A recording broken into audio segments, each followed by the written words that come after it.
Good morning. This is Josh Hayes with Hedge Plus, and here's today's market monitor. The market is definitely in need of something to change its mindset. And what I mean by that, well, ethanol production yesterday matched an all time weekly high 112 million bushels of corn used in production. And pair that with the fact that stocks slipped to the lowest level since 2024. So even though we have this massive production number, uh, consumption usage is obviously high enough to lower stocks. It didn't even make the market move a bit. I when that report came out, I was watching prices, and it didn't even budge. No impact whatsoever on corn. Now think about it. If that had been a terrible report, think about it if ethanol had production had dropped to an all-time low and stocks had soared in spite of low production. I have a hard time believing that it would not have sent the market down even further. So, what's it going to take? What is it going to take? Apparently, a massive weather issue, or maybe even perhaps at this point, we'd have to consider the need for a black swan event. Of course, no one's rooting for that, but it is just amazing how stuck in a general pessimistic and bearish mode these markets are. News, for instance, just see how the markets do react to certain things, apparently only for the most part negatively right now. When details started to emerge about the latest, I call it iteration of a trade agreement with China, because it's far from finalized. It's just a general structure. The markets, especially the soybean markets, were clearly disappointed not to see any kind of specific ag commitments from China, or anything alluding to that, being part of an overall later deal. It doesn't mean it's not coming. And in fact, it almost assuredly has to come, because the United States still maintains a massive, what was it, 50% tariff on China. No doubt that is in place to get concessions from China further down the line in negotiations. So when China commits to doing certain things, such as addressing ethanol and making purchases, that number will come down. It doesn't mean it's not going to happen. It's just not part of the deal yet. This is the basic starting point that they've set. These are the numbers to negotiate off of specifics going forward.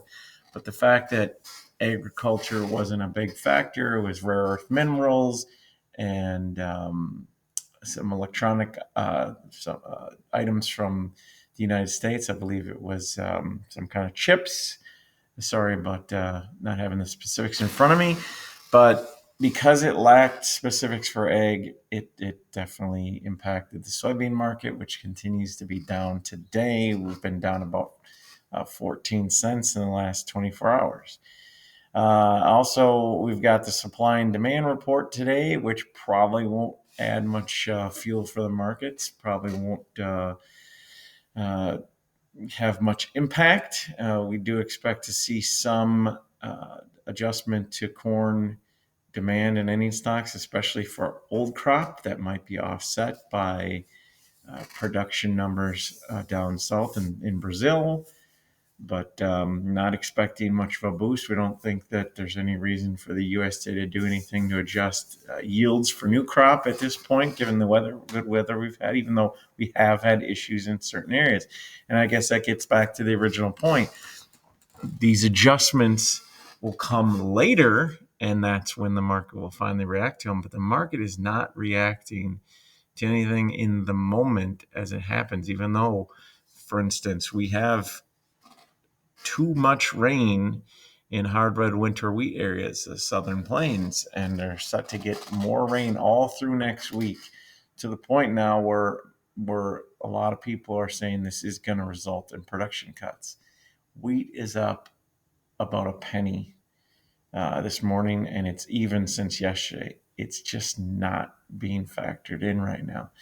So we definitely need something to spark these markets. These things that are happening that will result in higher prices are surely going to be felt at some point. It's just the sentiment of whatever trade is dominating the daily numbers. It's bearish, and it's really been tough to break. We'll see what happens here with today's report, although I'm not expecting much. Taking a look at weather, Southern Plains, as I mentioned, they're set to get rain all the way through next week. That is the place they need the least, so that's a concern. But obviously, the weather being ideal in other places, especially corn and soybean growing regions, are trumping that for now, and causing the markets to do anything other than see a boost from any weather right now. In China, they're expected now to get rain for a 10-day stretch. That will really, really help them should that come to fruition. That rain is expected to start this weekend. So now we're within just a couple days of that forecast, giving it a much higher probability of actually coming to fruition. In France, where it's been extremely dry, stressing their wheat crop, they are now expected to get a major hot spell. Temperatures up in the 90s, and that will only further enhance the issues they are having there. In Brazil, southern areas are set to get heavy rain. This is not the time of year they typically get that, but it's also not expected to be a major problem for them. Might slow down harvest just a little bit, but things have been going so well in Brazil for so long, much like the dryness starting to appear in Argentina. It's not really posing too much of an issue right now. I want to bring up this chart again, international cash prices. 2 days in a row I've shown this because things can happen quickly. Compared to yesterday, we've narrowed the gap with Argentina some on corn. It's about a $6 gap right now. Yesterday, it was about a $7.50 gap. So we did see some improvement there. Not much improvement with soybeans, although the U.S. price got higher. Argentina's slipped a little bit lower, so not much change to the gap. And same thing with wheat.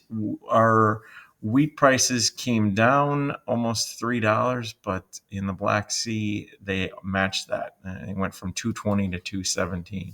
So not much help with beans and wheat, but a little bit narrowing of the gap with corn, which should help going forward there. We just got to hope that Argentina's prices keep climbing as they did here in the last 24 hours or so.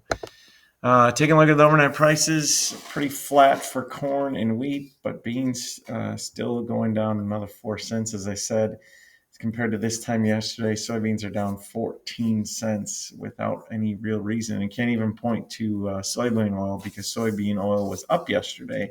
Usually that's supportive, and soybeans have followed.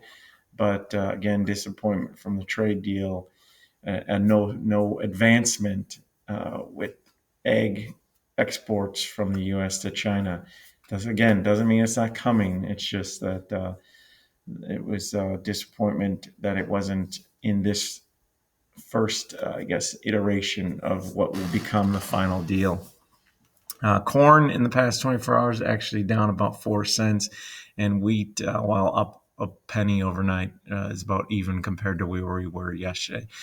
Again, supply and demand report today at 11 Central. We will have a broadcast to follow that report, and we'll be out on both the website and social media with all of our graphics and analysis of the report. Definitely hoping to see at least a little bit of a boost for corn today. This report has given corn a boost, this June report, something like 8 straight years, and soybeans, it might be opposite. It might be about 10 straight years for corn, and soybeans have dipped lower following this report for something like 8 straight years. The general trend is this report typically gives corn a small boost, and it's a small decline for soybeans. That'll be all for today. Hope everyone has a great day. Let's hope for a great report, and we'll talk to you again tomorrow.